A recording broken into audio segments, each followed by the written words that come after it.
So, we'll start with a question about how to respond. And I think this is building on a lot of what you were talking about earlier, how to respond specifically to accusations of calling a movement something like alt-right or anti-Semitic, or maybe, things along those lines. So, if sort of targeting organizations with maybe hot button labels, which are, and difficult to sort of think about for everyone. Yeah, what are some ways to maybe think about responding to that? Sure, great question. It's happening all the time. And I want to say that before I even give tools, if this type of communication bothers you, it should. It's not really, as you can see, it doesn't fall under the tools of focusing on policy specifically to just label something one overarching negative term, right? There's nuances to our work. And so that's why I like to be as accurate as possible. And so in responding, and I've had to actually, and there's been some stuff actually even recently where I just clarify, again, breathe and do whatever work you need to do. I think we should all know that these accusations will be out there. We should all kind of come to a place of preparing ourselves for that however we can, if only by just being aware that we might be accused of these things so that they don't have the same impact when it happens and we are able to remain calm and stay policy focused.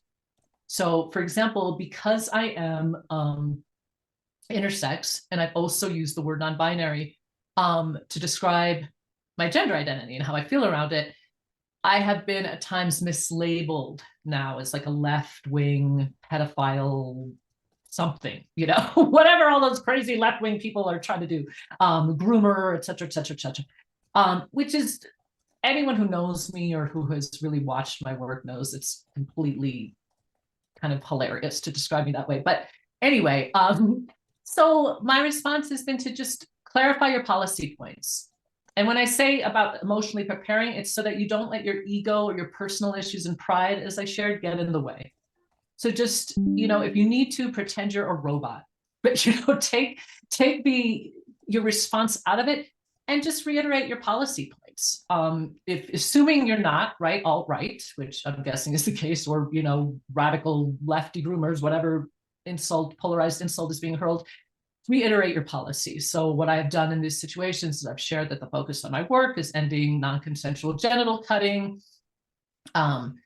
The focus of my work is on being a person of intersex lived experience.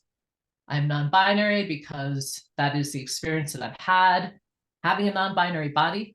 And just that alone can diffuse the assumptions that they're making. So I think that's really it. Just don't take the bait whenever possible, right? And you've probably seen very gifted politicians do this. I remember watching Hillary Clinton once do this, and I was just amazed and impressed.